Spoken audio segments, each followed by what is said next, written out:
And another one done. So this month we read The Power and the Glory by Greene, and it was so intense. I really loved it. I didn't know much about Greene before reading it, and I'm happy that I didn't know too much about him. So Greene was an English writer, a British writer, around the same time as Evelyn Waugh, T.S. Eliot, and he was a convert into the Catholic Church, although a very, very troubled convert.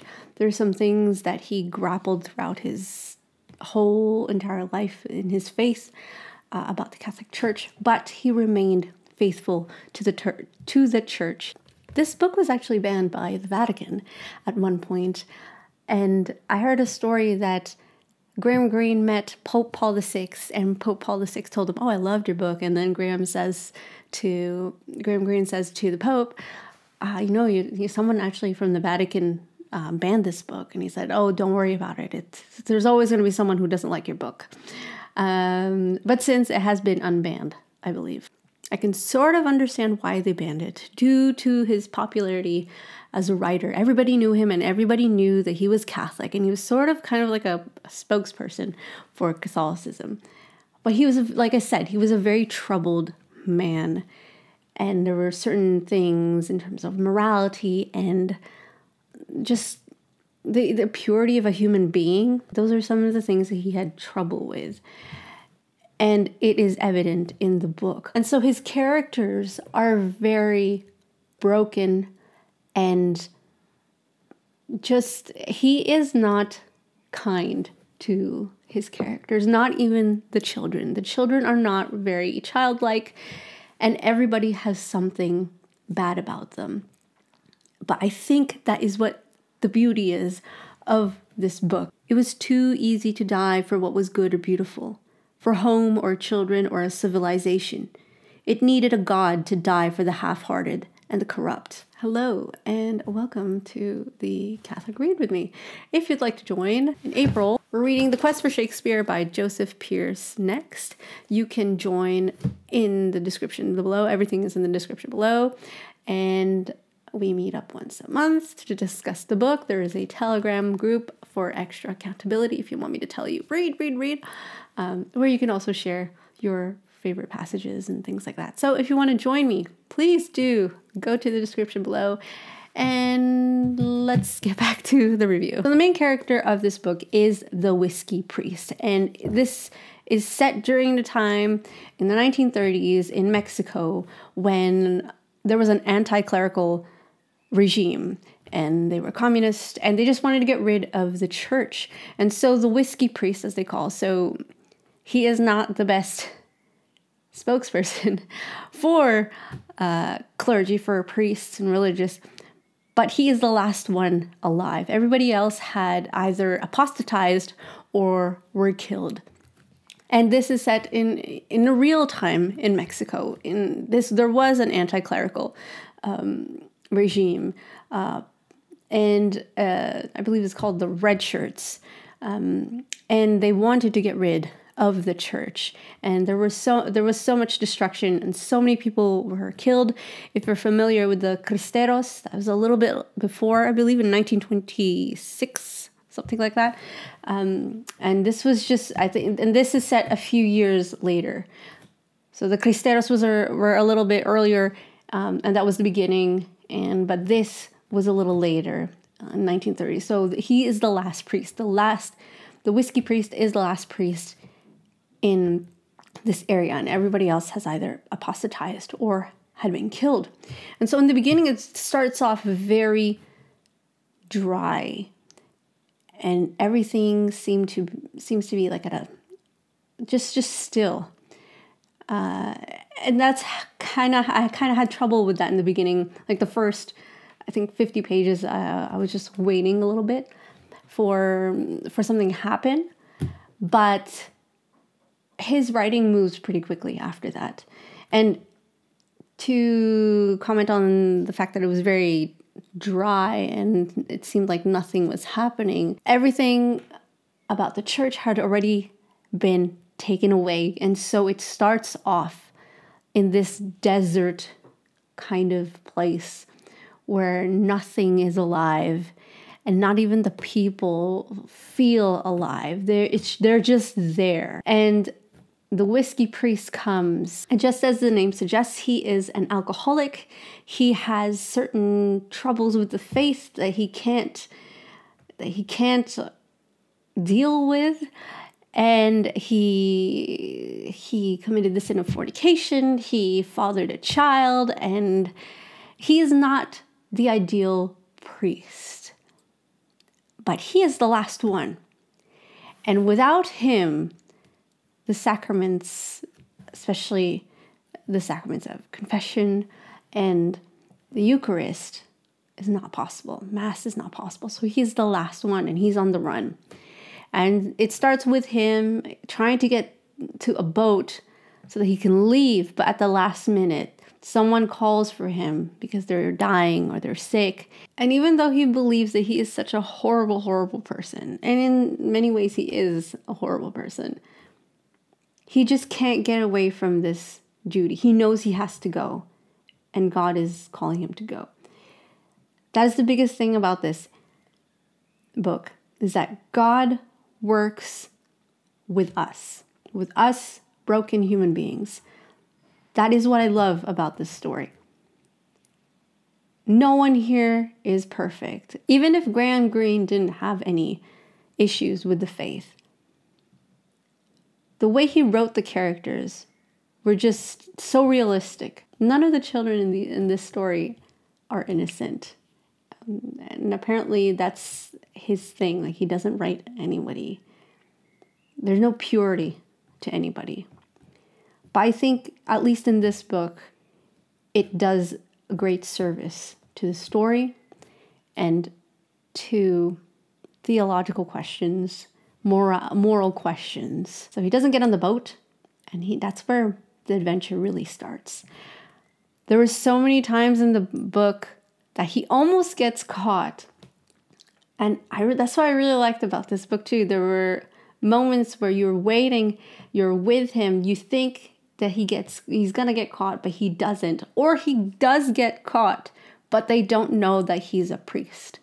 And eventually he escapes. It reminded me a lot of Silence by Shusaku Endo. If you haven't read that, please do. It's a similar story, but the characters are also similar. You have the Whisky Priest is not like Father Rodriguez in many ways, but there are some ways where he's very proud. And then you have the mestizo who's like Kichijiro, and you have Padre Jose, who is like Father Ferreira in Silence. So similar characters. So that is the general story. I don't want to spoil the whole thing for you, but that is the general story. There are many times where, like I said, he gets caught, but not really, and he gets away. So just like Greene, the Whisky Priest has certain problems with the faith. But even with these problems that they have, he knows in his heart and in his mind that the church is the only way to salvation. If you're having trouble with the faith, this is a great book for that. It explores that. It explores what does it actually mean to be Catholic? And it explores what does it mean, these sacraments that we have? What does it mean when someone who is so broken gets to do the sacraments? So the Whisky Priest, he is in mortal sin, but the sacraments, the sacrament of confession and the sacrament of the Eucharist, still valid. And it explores as well, just like with Silence, what happens when you back down from your faith. There's Padre Jose, who is the person who is a priest that he knew, that the Whisky Priest knew, who apostatized. And every time he goes outside of his house, there are children there mocking him, laughing at him, because he apostatized, because he is now married to this woman. And so what is the price for comfort as well? There's a moment when the Whisky Priest's finds shelter with Seventh-day Adventists, and they're really nice to him. He gets a little comfortable. You know, this fervor he had before, and this mindset of like, okay, I gotta get better. I know I'm horrible, but I have to get to confession. I have to do this. I have to do that. It kind of loosens it a bit. He starts charging people for baptism. He's very, very judgmental of the parishioners, and he kind of like goes back to what he was like before everything happened. And it's almost as if every time he becomes comfortable, his faith in God just goes down a bit. He trusts in God's grace too much versus his judgment. But whenever it gets difficult, that's when he goes back. And that is such a great lesson. I think that's the wonderful thing about this book is there's so many lessons in it that are best learned through story, through fiction.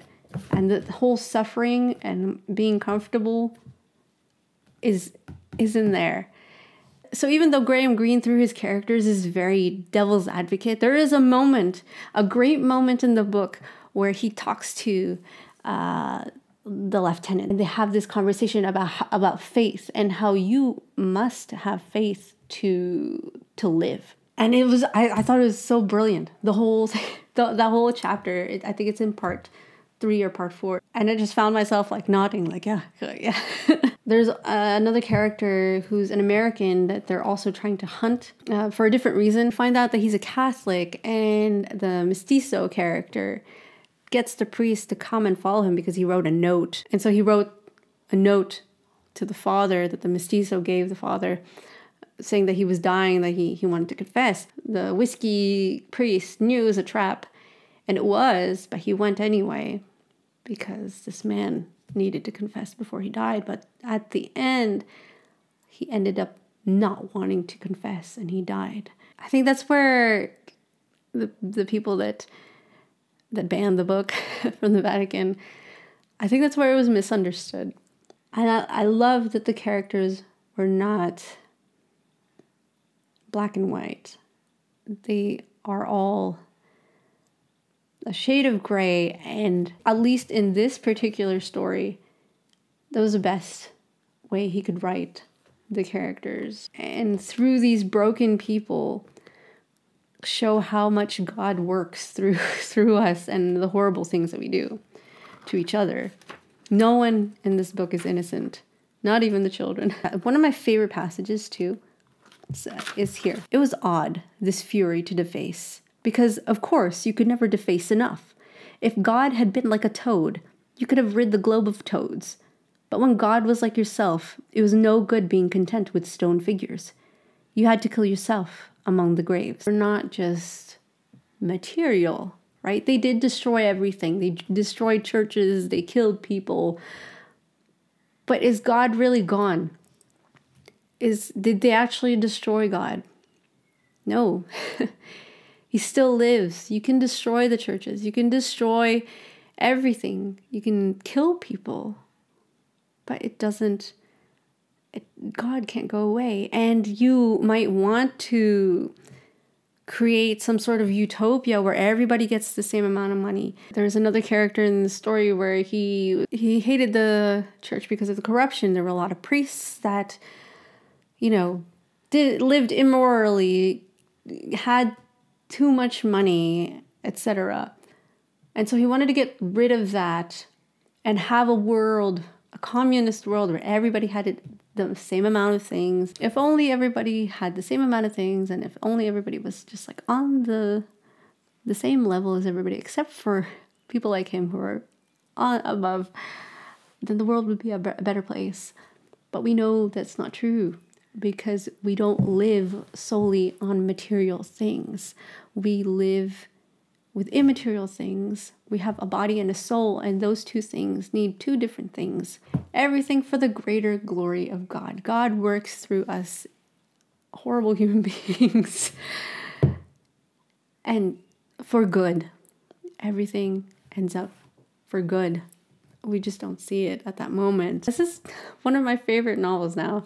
I think I'm gonna have to read it every like couple years or so, like during Lent. This was a great read for Lent. So what did you think about the book? Leave me a comment below.